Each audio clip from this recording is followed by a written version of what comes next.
말씀을 들으시기 바랍니다. 어렸을 적에 그 학교 수업 시간에 작은 화분과 그 화분에 심을 씨앗을 가져오라고 했던 적이 있었습니다. 선생님은요, 그 화분에 이름을 쓰고 그 화분에 잘 다져진 흙을 담아 드디어 이제 그 화분에 씨앗을 심으라고 말씀하셨죠. 그리고 교실 뒤에 화분을 두고 매일 물을 주고 창가에 햇빛도 보게 해주면서 화분에 심긴 씨앗이 열매를 잘 맺는지 확인하라 말씀하셨습니다. 저는 말을 아주 잘 듣는 학생이었거든요. 그때까지요. 네. 그런데 매일매일 제가 확인을 했어요. 근데 어느 주말이 지나서 월요일에 이제 학교에 가보니까 제 화분에 싹이 핀 거예요. 제가 열을 얼마나 잘 맞춰 잘 심었는지 지나가다 대충 훅 봐도 진짜 잘 심었구나, 싹이 잘 났구나라고 알아볼 정도였습니다. 여러분 안 보셨으니까 안 믿으시죠? 내 화분에서 싹이 나다니 참 신기했습니다. 근데 여러분, 드라마에서 위기 상황은요, 항상 주인공이 행복할 때 등장하곤 합니다. 옆에 있던 친구 녀석의 한마디가 저로 하여금 돌이킬 수 없는 행동을 하도록 만드는 것이죠. 야, 그거 잡초 아니야? 저는 믿고 싶지 않았습니다. 잡초라니. 이렇게 이쁘게 잘났는데 잡초일까 싶었던 것이죠. 그때 또 한마디가 들어왔습니다. 예전에 우리 집에 있던 화분에 있던 잡초랑 똑같이 생겼는데 그때 우리 엄마가 그거 보고 잡초라고 그랬어. 지가 봤대잖아요. 엄마까지 나왔고요. 우리 엄마는 잡초를 보여줬어야지. 그래서 하나도 빠짐없이 그 자리에서 다 뽑았어요. 반신반의하는 마음으로 뽑았지만 하나 같은 소망이 하나 좀 있었는데 싹이 다시 나주기를, 혹 그게 싹이 아니었을까라고 부덕고 떨리는 마음으로 하루 이틀 기다렸지만 더 이상 그 화분은 저에게 싹을 주지 않았습니다. 저는 그 이후로 화분에 씨앗을 심지 않아요. 화분을 별로 좋아하지 않습니다. 사랑하는 성도 여러분, 제가 화분에 이제 씨앗을 심고 시간이 지나자 그 씨앗은 저에게 싹을 주었습니다. 중간에 제 친구 녀석이 거짓 정보만 주지 않았더라면, 그것이 잡초가 아니라 싹이었다는 믿음이 있었다면, 그 싹이 본래 그 씨앗이 낸 싹이란 확실한 지식과 믿음이 있었다면 저는 싹을 뽑지 않고 그 싹이 성장할 때까지 인내하며 돌보아 그 싹이 주는 열매를 받았을 것입니다. 이러한 일들이 단지 초등학교 잡초 스토리에만 나타나는 것 같지는 않습니다. 바로 교회 안에서도 일어난다라는 것이죠. 오늘 우리가 읽은 베드로후서는 교회 안에서 일어난 불의한 행동의 일들에 대해서 신음하는 교회를 향한 사도 베드로의 권면의 말씀이 담긴 말씀입니다. 성경을 사설화히 풀어내는 희귀한 가르침, 땅의 것에 얽매여 마지막이 없는 것처럼 살도록 가르치며 살아가는 거짓 교사들, 우리가 어떤 사람이 되어야 하는지 보지 못하게 하는 종교적 윤리적 문제들을 지적하고 오늘날 교회가 마지막을 향해 어떻게 달려가야 하는지를 가르쳐주는 말씀이라 이 말씀을 드리는 것입니다. 교회 안에 거짓된 가르침들이 있습니다. 그러니 동시에 거짓된 목표도 존재하겠죠. 이는 거짓 교사들의 거짓된 가르침 때문이기도 하고 신자라 일컬음을 받으면서 성경을 제멋대로 해석하는 몇몇 사람들의 불의한 행동 때문이기도 합니다. 이단들이 활개를 치는 것도 이유가 되겠죠. 문제는 이러한 거짓들로 인해 교회가 고통당하며 때로는 큰 상처를 입어 회복하기 어려운 상태까지 임한다는 데 있습니다. 교묘하게 교회 안으로 들어와 저와 여러분의 산 소망을 죽은 소망으로 둔갑시키는 것이죠. 무엇이 진리인지를 분별하지 못하도록 만들고 그저 하나님의 영광을 위하여라는 공허한 목표를 위해 열심을 내도록 하는 일들까지만 머물게 한다는 것입니다. 도대체 하나님의 영광을 위하여 산다는 것이 무엇입니까? 이리저리 치이고 방황하고 내가 예수님을 잘 믿고 있는지 의심이 드는 형국이 오늘날 한국교회에 존재한다면 여러분 인정하시겠습니까? 따라서 오늘 한국교회, 저와 여러분은 사도 베드로의 가르침을 절실히 받아야 할 줄 믿습니다. 거짓 가르침으로 인해 그것을 옳게 여기는 성도들의 언행들 때문에 주님의 교회는 어떻게 해야 하는 것일까요? 오늘 말씀을 통해 우리는 우리가 가야 할 방향을 잘 생각해 봐야 할 것입니다. 교회의 본질을 잘 세워갈 수 있도록 사도 베드로의 말씀에 귀 기울인 시간 되시기를 간절히 바란다는 것입니다. 한국 교회를 향해, 아니 우리 수원성심 교회를 향해 사도 베드로의 권면은 무엇입니까? 우리가 우선적으로 기억해야 할 것은 바로 여기에 있습니다. 여러분 2장 1절 한번 읽어보겠습니다.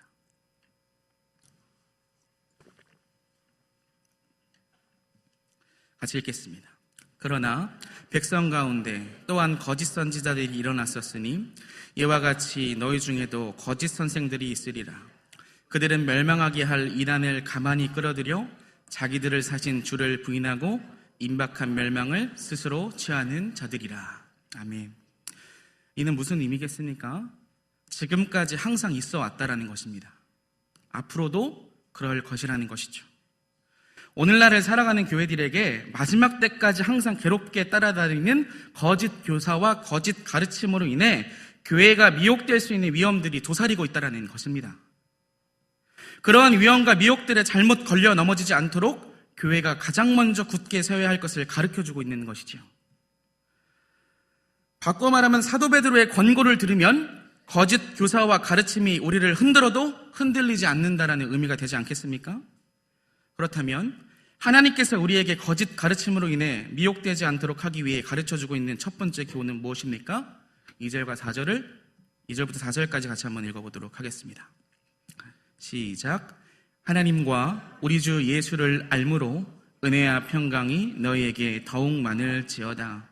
그의 신기한 능력으로 생명과 경건에 속한 모든 것을 우리에게 주셨으니 이는 자기의 영광과 덕으로서 우리를 부르신 이를 알므로 말미암음이라.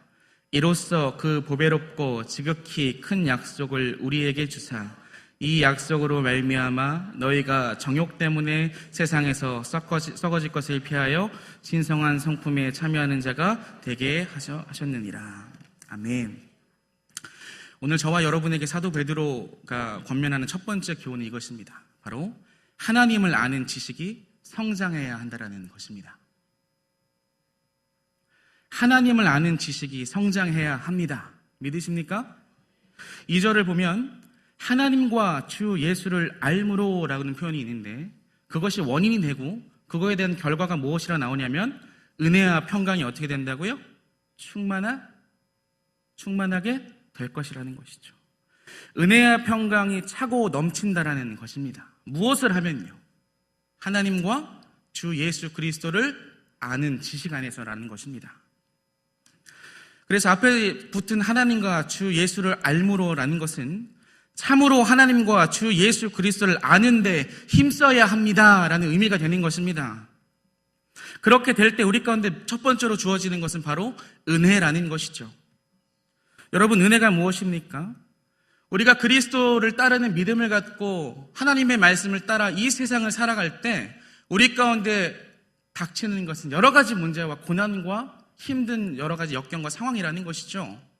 그것을 우리가 잘 헤쳐나갈 수 있으려면 무엇이 필요하냐는 것입니다. 바로 은혜라는 것입니다. 여러 문제와 나의 성품 그리고 공동체의 여러 문제 가운데 있는 문제들을 해결하기 위하여 또 그것을 잘 헤쳐나가기 위하여 우리 가운데 필요한 것은 하나님께서 주시는 은혜라는 것이죠. 그 은혜가 있을 때 우리가 그 문제에서 어떻게 됩니까? 자유롭게 되는 것을 경험해 보지 않으셨습니까?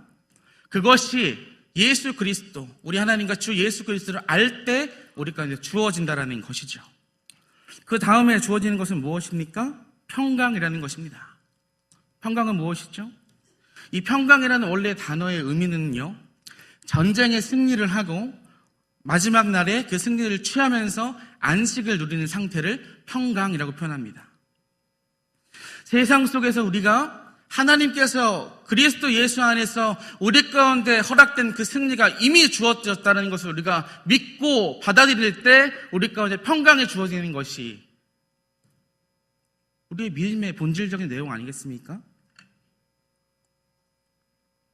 그런데 그것이 하나님과 주 예수 그리스도를 알 때 주어진다는 것입니다. 그래서 우리 가운데 첫 번째로 주시는 교훈이 바로 그것인 것이죠. 하나님을 아는 지식이 성장해야 된다는 것입니다. 믿으십니까? 여러분 3절을 보십시오. 우리가 3절을 먼저 좀 확인할 때 제가 먼저 보고 싶은 것은 하반절에 있는 내용입니다.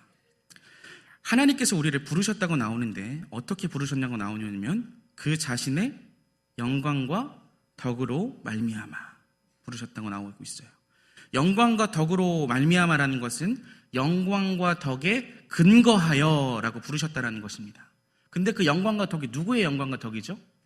하나님의, 그 자신의, 예수 그리스도의 영광과 덕을 근거하여 우리를 부르셨다라는 것입니다. 이것을 알아야 된다라는 것입니다. 우리를 부르셨다라는 거예요. 근데 이 부르셨다라는 그 원래적 본 의미는 사건이 완료됐다라는 의미를 갖고 있습니다. 즉 이미 부르셨다라는 것입니다. 부르심에 후회하심이 없다라는 것입니다. 부르심을, 택하심을 견고하게 하라는 것이죠. 왜요? 이미 부르신 사건이 완료되었기 때문입니다. 그런데 그 부르심이 하나님의 영광과 덕으로 말미암아 이루어졌다라는 것이죠. 사랑하는 성도 여러분, 우리가 지금 성도로 이 시간에 이 자리에 앉아 있는 것은 하나님의 이름, 그 영광과 성품을 우리 이름에, 우리 인생에 걸어버린 것입니다. 믿으십니까? 그 사실을 알으라는 것이죠. 우리가 왜 세상 속에서 기죽지 않고 하나님께서 주신 은혜와 평강을 누리면서 우리 교회 가운데 당면한 문제를 헤쳐갈 수 있겠습니까? 우리가 그냥 홀로 있는 것이 아니라 내가 갖고 있는 그 믿음이 하나님께서 그 자신의 이름을 걸어 내가 너를 구원했다, 내가 너를 불러냈다, 내가 너와 함께하고 있다, 그 영광과 덕으로 부르신 사실을 우리가 알 때 우리가 자유할 수 있는 것 아니겠습니까? 은혜를 누릴 수 있는 것 아니겠습니까? 평강 가운데 들어갈 수 있는 것 아니겠습니까? 그래서 하나님을 알아야 된다는 것이죠. 그것이 오늘날 당면한 교회의 문제들을 해결할 가장 근본적인 내용이라는 것을 사도 베드로는 이야기하고 있는 것입니다. 여러분 1장 10절을 보십시오. 제가 읽겠습니다. 그러므로 형제들아 더욱 힘써 너희 부르심과 택하심을 굳게 하라. 너희가 이것을 행한즉 언제든지 실족하지 아니하리라. 네. 부르심과 택하심을 어떻게 하라고요? 굳게 하라 말씀하고 계시는 것입니다. 자, 3절에 보면 또 그의 신기한 능력으로 생명과 경건에 속한 모든 것을 우리에게 주셨다. 이제 이 부분을 좀 살펴봐야 되는데, 여러분 여기서 주셨으니 이 표현도요 완료형이에요. 이미 일어난 일이 지금 오늘날 저희가 살아가는 이때까지 미치는 것입니다. 믿으십니까? 앞으로 그 나라에 들어갈 때까지 이미 완료된 그 사건, 그것이 그 나라에 들어갈 때까지 끝까지 함께한다는 것입니다. 그럼 무엇을 주셨습니까? 하나님께부터 이미 주어졌다라고 이야기하고 있는 것인데 생명과 경건에 이르게 하는 모든 것이라고 표현하고 있습니다. 즉 생명과 경건에 이르게 한 모든 것을 이미 주신 것을 아는 것이 바로 하나님을 아는 것이라는 것이죠. 신자는 믿음을 통해 하나님과 구주 예수를 더욱 알아감으로 하늘에 속한 모든 신령한 은혜를 누릴 수 있다는 것입니다.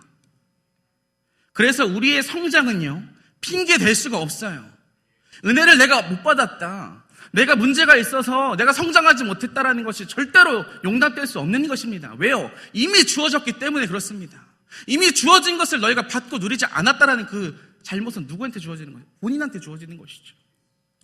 그러니 알으라 말씀하시는 것입니다. 이미 주어졌다, 이미 불러냈다, 완료된 사건을 기점으로 이룩한다 말씀하시는 것이 그것을 누려라, 받아들여라. 그것은 우리 하나님과 예수 그리스도를 알므로 존재하는 것이다 라고 말씀하시는 것이죠. 믿으십니까? 여러분 4절 같이 읽겠습니다. 이로써 그 보배롭고 지극히 큰 약속을 우리에게 주사 이 약속으로 말미암아 너희가 정욕 때문에 세상에서 썩어질 것을 피하여 신성한 성품에 참여하는 자가 되게 하려 하셨느니라. 아멘. 정욕 때문에 썩어질 것을 피하라 라고 말씀하고 있습니다. 그 보배롭고 지극히 큰 약속을 우리에게 주셨다. 그 약속으로 말미암는 인생이 되어야 되는데 그런 인생은 어떤 인생이냐면 정욕 때문에 썩어질 것을 뭐하라고요? 피하라 라고 말씀하고 계시는 것입니다. 그리고요 어떤 것에 참여하라 말씀하십니까? 신적 성품에 참여해라 라고 말씀하고 계시는 것이죠. 이것은 무엇입니까? 하나님의 그 약속이요, 하나님의 그 부르심과 하나님의 그 우리 가운데 허락한 그 믿음, 그러니까 우리가 예수 그리스도를 내 구주 되십니다라는 그 믿음의 부르심에 하나님은 후회하지 않으신다고 하셨죠. 그것이 우리 가운데 약속으로 주어지지 않았습니까? 그 약속을 붙잡고 살아가는 이 오늘날 이 땅의 교회들은 무엇을 해야 되냐면 정욕 때문에 썩어질 것을 피하고 하나님께서 온전히 우리 가운데 은혜로 주셔서 우리로 하여금 하나님을 닮아가게 하는 그 신적 성품에 참여하는 자가 되게끔 하는 거기에 우리 보고 힘쓰라고 말씀하고 계시는 것입니다. 그것이 오늘날 하나님을 아는 지식이 성장할 때 우리 가운데 이루어지는 내용이라는 것이죠. 그래서 우리가 여기서 기억해야 될 것은 이것입니다.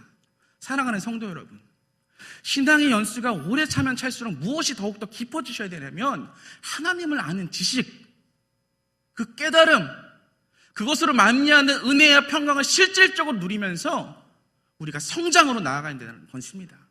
그것이 없는 신앙은 거짓이라는 것이죠. 경건한 생활이 아니라는 것입니다. 하나님께서는 오늘 거짓 교사와 거짓 가르침에 신음하는 교회들을 향하여 오늘날 한국교회를 향하여 말씀하시는 것입니다. 하나님을 아는 지식이 성장해야 한다. 그것을 말씀하고 계시는 것을 여러분 경의받지 않으시길 바랍니다. 그래서 5절은요 이렇게 이야기하고 있습니다. 그러므로 너희가 더욱 힘써 너희 믿음의 덕의 지식을, 이렇게 시작하고 있어요. 그래서 바로 이라고 하는 것은 1장 1절부터 4절까지의 내용을 담고 있는데 이 말을 조금 더 이렇게 의미 있게 바꾸면 이런 의미가 됩니다. 모든 열심을 다 쏟아 부어서, 이런 의미가 되는 거예요.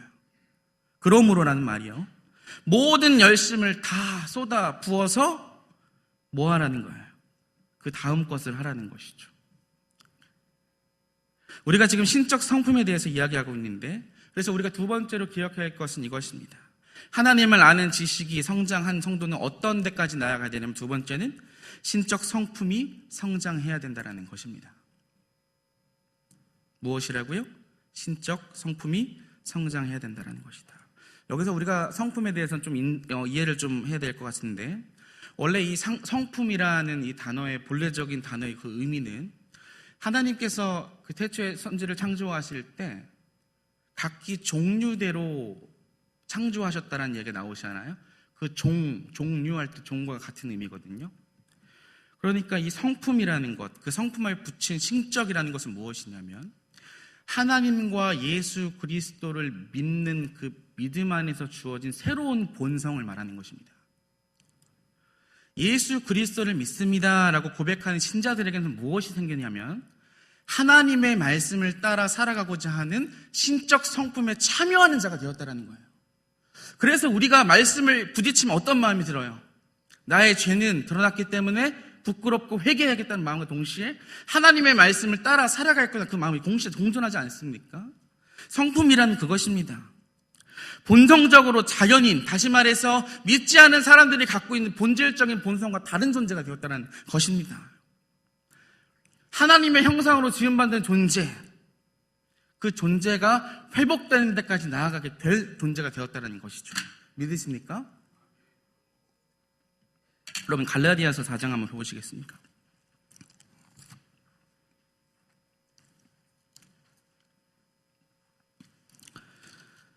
갈라디아서 4장 19절입니다.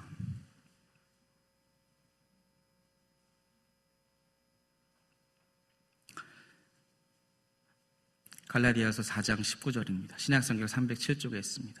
같이 읽겠습니다. 나의 자녀들아, 너희 속에 그리스도의 형상을 이루기까지 다시 너희를 위하여 해산하는 수고를 하노니. 아멘. 너희 속에 무슨 형상입니까? 그리스도의 형상을 이루기까지.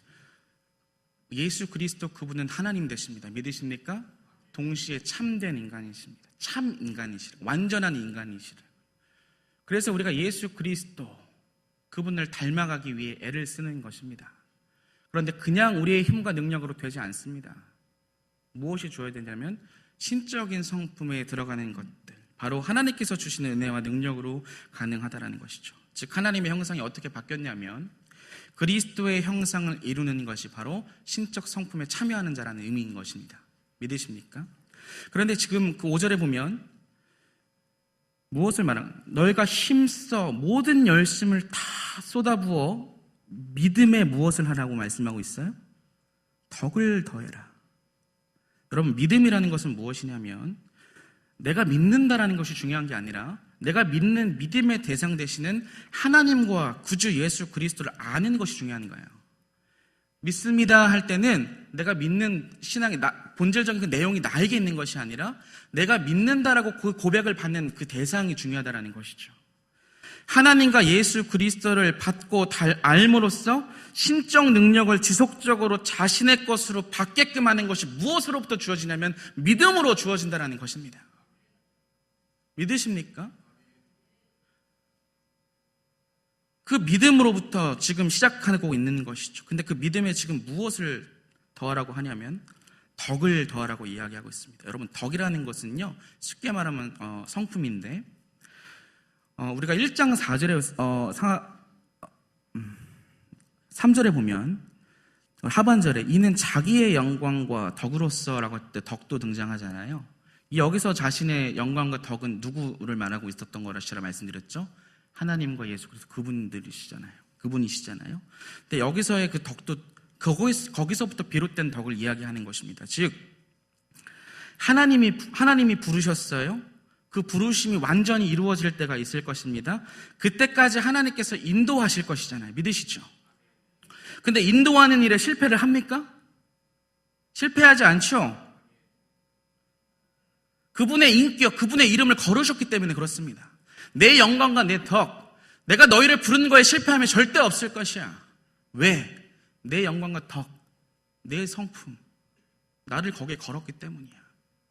하나님 전부를 거기에 걸었기 때문이죠. 그것을 닮은 덕을 말하는 거예요. 우리가 하나님을 닮아가는 데까지 우리를 인도하시는 하나님의 그 성품을 닮아 너희들도 너희 형제들에게 그러한 성품으로 대해주라는 것입니다. 그것이 믿음이 있는 자들의 믿음에 더해야 될 덕이라는 것이죠. 그 믿음이 이웃을 온전히 세워주는 데까지, 참아내는 데까지 나아가는 가장 핵심적인 덕목이라는 것이죠. 그러니 제발 여러분, 믿음만을 강조하지 마십시오. 믿음은 아주 근본적인 기초입니다. 그 위에 무엇을 세우셔야죠? 무엇을 세우실 것입니까? 오늘 말씀은 덕을 세우라 말씀하시는 것입니다. 하나님께서 우리를 끝까지 포기하지 않으시고 인도하시는 그 성품, 그것을 닮아 너희도 믿음을 가진 너희들도 서로에게 그 덕을 가지고 대해주라는 것이죠. 그 믿음의 덕을 더하라는 것이 그것입니다. 다음은 무엇입니까? 덕을 세우고 또 무엇을 세우라 하시죠? 덕에 지식을 세우라고 말씀하십니다. 여러분, 덕이라는 것이 이제 세워지더라도요, 그것을 판단하고 분별하는 근거는 무엇이냐면 지식입니다. 지식 자체는요, 우리를 그 덕으로 인도하는 그 기준을 제시하긴 하지만 그 덕이 이루어지게끔 하는 능력은 없습니다. 그렇죠? 그런데 그 덕이 세워지도록 하고 하는 판단과 그 근거는 어디서부터 우리가 봤냐면 지식에서 있다라는 것이죠. 1장 9절을 한번 볼까요? 자, 이런 것이 없는 자는 맹인이라 멀리 보지 못하고 그의 예체가 깨끗하게 되는 것을 잊었느니라. 이런 자가 지식이 없는 자인 거예요. 내가 어떠한 존재가 되었는지 첫 번째로 했던 것, 하나님을 아는 지식에 성장하지 않은 자는 왜 성장하지 않느냐? 그 성장하게끔 하는 그 분별하는 그 지식이 없기 때문에 성장에 이르지 않는다라는 것입니다. 그래서 그 덕에 무엇을 더하라고 말씀하시냐면 그 덕을 세우는 데까지 너희가 판단하고 분별할 수 있는 그 기준, 바로 지식을 세우라는 것이죠. 자, 지금 다시 한번 정리합니다. 우리가 기본적으로 기초적으로 세우는 것은 믿음이에요. 그 믿음은 1장 1절에서 말하는 것처럼 동일하게 받은 믿음, 하나님께로부터 온 믿음입니다. 그 믿음을 우리가 근간으로 세웠어요. 이 믿음이 있다면 이제 하나님께서 우리 가운데 주신 것, 신령하고 복된 것을 이미 주셨다는 것을 우리가 알고 주시는 것을 누릴 수 있어요. 근데 그 믿음은 무엇이냐? 믿음 위에 무엇을 세워야 되냐? 덕을 세우라고 하는 것입니다. 덕이란 그 믿음을 주신 하나님께서 우리로 하여금 그리스도의 형상이 완전히 이루어질 때까지 오래 참으시고 포기하지 않으시고 끝까지 함께 나아가 주시는 그 성품을 닮는 것, 그것으로 우리도 우리 지체를 그렇게 해줘야 된다. 그런데 그러려면 무엇이 필요하다고요? 지식이 필요하다는 것입니다. 자, 지식 다음에 무엇이죠? 절제입니다. 6절에 보면 지식의 절제를. 여러분, 절제라는 것은 무엇입니까? 지식을 잘 사용할 수 있도록 하는 사랑의 힘이 됩니다. 지식이 있어도요, 그 지식만을 갖고 있다 보면 무슨 일이 벌어지냐면 사랑하는 것이 발생되지 않는 거예요. 율법주의자들, 바리새인들 생각해 보십시오. 자기가 갖고 있는 그 지식을 가지고 서로를 정죄하고 그들을 사랑하지는 못했습니다. 그런데 우리가 받은 지식은 무엇이냐면 우리를 자유롭게 하고 서로를 사랑하는 그 하나님의 사랑의 법을 받은 것이지 않습니까? 그 지식 속에 무엇이 있어야 되냐면 바로 그 지식을 잘 사용할 수 있도록 하는 절제, 즉 사랑의 힘이라는 것입니다. 그 지식이 존재적으로 잘 사용될 수 있도록 하는 것이 바로 절제라는 것이죠. 따라서 그 위에 우리가 절제라는 것을 세워야 한다는 것입니다. 그 다음에 무엇입니까? 인내입니다. 여러분, 야고보서 한번 펴보시겠어요?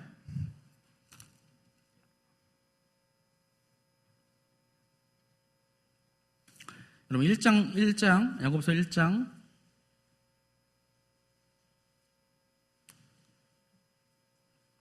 3절을 보십시오. 같이 읽겠습니다. 이는 너희 믿음의 시련이 인내를 만들어내는 줄 너희가 알미라. 12절 읽겠습니다. 시험을 참는 자는 복이 있나니 이는 시련을 견디어낸 자가 주께서 자기를 사랑하는 자들에게 약속하신 생명의 면류관을 얻을 것이기 때문이라. 아멘.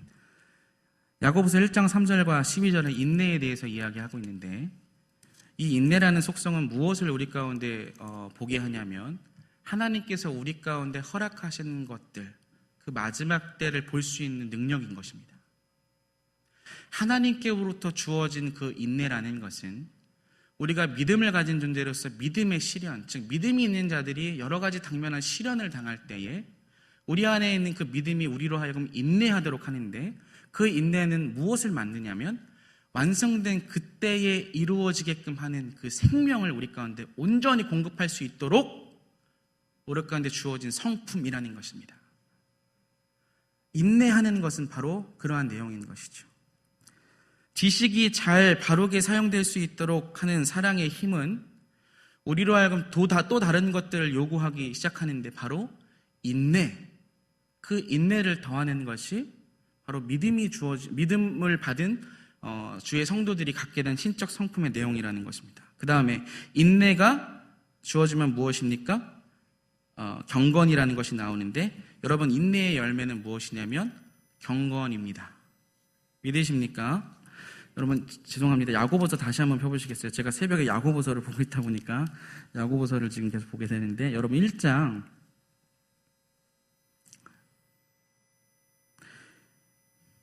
25절 26절 보세요. 같이 한번 읽어볼까요? 25절 26절. 자유롭게 하는 온전한 율법을 들여다보고 있는 자는 듣고 잊어버린 자가 아니요 실천하는 자니 이 사람은 그 행하는 일에 복을 받으리라. 누구든지 그리스도 경건하다 생각하며 자기 혀를 재갈 물리지 아니하고 자기 마음에 속이면 이 사람의 경건은 헛것이니라. 여러분, 인내의 마지막은 경건이 되는 이유가 무엇이냐면 하나님께서 우리 가운데 주신 그 믿음으로 말미암아 하늘에 속한 것들을 우리에게 주시잖아요. 근데 그것을 받고 그것이 이루어질 때까지 오래 참다 보면 그 인내의 결과물은 우리 가운데 무엇을 주냐면 경건을 낸다라는 것입니다. 그러니까 경건한 삶을 사십시오라는 것은 경건한 삶을 살아야 되는구나, 그게 아니에요. 하나님께서 말씀해 주신 그 내용을 따라 그것을 붙잡고 살아가다 보면 여러 가지 시련과 역경을 마주할 텐데, 그때 그 상황과 환경에 매몰되는 것이 아니라 주의 말씀을 붙잡고 인내하다 보면 그 인내의 결과로 경건이라는 것이 주어지는 것입니다. 세상 속에서 경건한 삶을 사십시오라는 것은 세속적인 가르침을 받지 않고 하나님의 말씀을 따라 살려고 할 때 경건한 사람들에게 부직되는 그 시험과 역경이 오는데, 그때 그것을 인내하며 견디는 자에게 경건한 자가 된다라는 그 말씀을 준다라는 것이죠. 그래서 경건은 인내의 열매인 것입니다. 경건에 무엇을 또 더하라고 말씀하십니까? 형제의 우애를 더하라고 하십니다. 여러분, 경건한 사람이요, 형제의 우애가 없으면 이웃을 경멸하는 일이 벌어집니다. 나는 경건해, 나는 거룩해, 그렇게 생각하며 사랑이 없고 형제를 우애하지 않으면 어떻게 되겠어요? 남을 정죄하겠죠. 그런 일들이 한국교회도 많이 일어나요. 많은 성도님들이 나는 다른 사람에 비해 예배도 더 많이 참석하고 기도도 더 많이 하고 무엇인가 봉사를 더 많이 하고 있기 때문에 내가 너보다 더 경건하다 생각하는 잘못된 가르침을 갖고 있다는 것이죠. 근데 그런 사람이 다른 형제들을 대할 때 어떻게 됩니까? 내가 너보다 위다, 그런 잘못된 생각들을 갖고 있다는 거예요. 그러니까 형제 우애를 하지 않죠. 사랑으로 대하지 않는 것입니다. 경멸하는 것이죠. 지적하고 판단은 잘하는데 그를 품어내지는 못한다는 것입니다. 품어주고 기다려주는 일들을 못한다는 것이죠. 그래서 경건은 인내의 열매고, 인내의 열매, 그 경건에 무엇을 더해야 되냐면 형제의 우애를 더하라는 것이죠. 마지막은 무엇입니까? 사랑을 더하라 말씀하십니다. 재미난 것은요, 우리 가운데 처음에 시작했던 그 내용이 믿음에서 시작했는데 마지막은 무엇으로 끝납니까? 사랑으로 끝납니다. 그 모든 것들이 다 종합적으로 무엇을 만들어내야 되냐면 사랑을 만들어내야 되는 것입니다. 왜냐? 우리 가운데 오신 그분이 사랑의 주님이시기 때문입니다. 하나님은 사랑이시기 때문입니다. 그것이 바로 신적 성품이 성장해야 한다는 것의 내용입니다. 여러분, 이 말은 무슨 말이냐면 거짓 교사들과 거짓 가르침을 주는 사람들은 무엇을 이야기하냐면 이러한 내용들이 전혀 우리 신앙생활에 필요가 없다고 생각하는 사람들이 너무도 많은 것 같아요. 그런 가르침을 준다는 것입니다. 즉 이런 것이죠. 주일 성수 잘하세요. 헌금 열심히 내세요. 열심히 봉사하세요. 그것이 주의 영광을 위한 것입니다. 그것만 갖고 있으니까 예수 그리스도의 형상을 닮아가는 데에 열심을 냅니까? 모든 열심을 쏟아부어로만 이 말씀을 따라 살아가겠습니까? 자기가 나아지지 않고 자기가 성장하지 않고 자기가 성화되지 않는 것이죠. 왜냐하면 그 지식이 혹 맞을지라도 그 지식이 나를 바꾸지 않기 때문에 그렇습니다. 그러니 여러분, 우리가 반드시 오늘날 존재하는 교회로서 무엇을 기억해야 되냐면 하나님께서 우리 가운데 원하시는 그것, 신적 성품, 그리스도의 형상의 우리 가운데 완전히 이루어질 수 있도록 성장해야 된다는 것입니다. 그것이 오늘날 교회들에게 말씀하시는 사도 베드로의 권면이라는 것이죠. 교회 건물을 키우는 거 별로 중요하지 않습니다. 그게 왜 의가 돼요, 우리의? 그게 우리의 생명이 어떻게 됩니까? 많은 이들이 그렇게 세우는 것이 하나님께 은혜를 받는 것이다 생각하다 보니 그 건물의 그 부채와 빚을 못 갚고 이단에게 넘어가는 일들이 벌어지는 것 아니겠습니까? 비일비재하게 지금 일어나고 있어요. 잘못된 가르침을 주고 따르는 사람들의 결과라는 것이죠. 그래서 하나님께서 말씀하십니다. 너희들이 신적 성품에 성장하기까지 너희가 더욱 힘을 쏟아 열심을 내라는 것입니다. 그것이 저와 여러분이 가야 될 오늘날 교회로서의 존재 목적이라는 것이죠. 그럼 우리가 마지막으로 하나님께서 주셔야 될 것들, 우리가 어디에 성장해야 되냐면 세 번째는 무엇입니까? 여러분, 영원한 나라에 이를 때까지 성장하라는 가르침을 하나님께서 주고 계십니다. 여러분 11절 보십시오.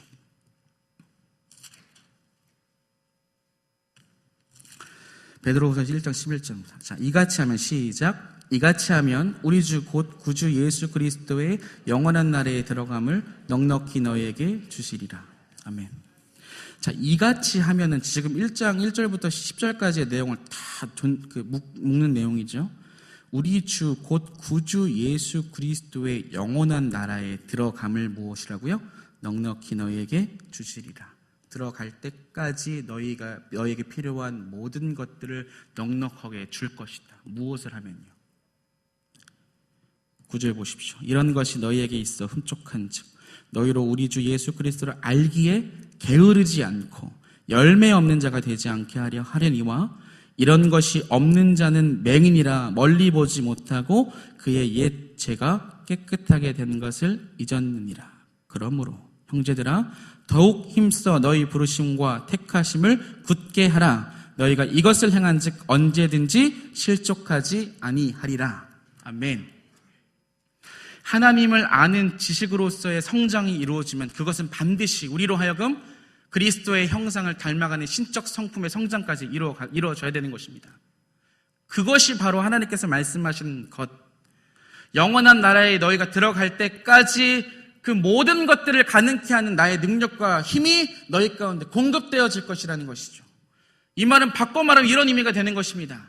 마지막 때까지, 영원한 나라에 들어갈 때까지 너희가 성장해야 된다. 그것을 멈추지 말아라. 그것을 지금 하나님께서 저와 여러분에게 가르쳐주고 계신 것이죠. 사랑하는 성도 여러분, 이것이 우리가 존재하는 목적입니다. 이것이 우리가 육신의 장막에서 지금 살아가는 인생의 목적입니다. 하나님을 아는 지식이 우리 가운데 더 우리로 하여금 성장하는 내용으로 나타내야 될 줄 믿습니다. 하나님을 알아가게 게을리지 마십시오.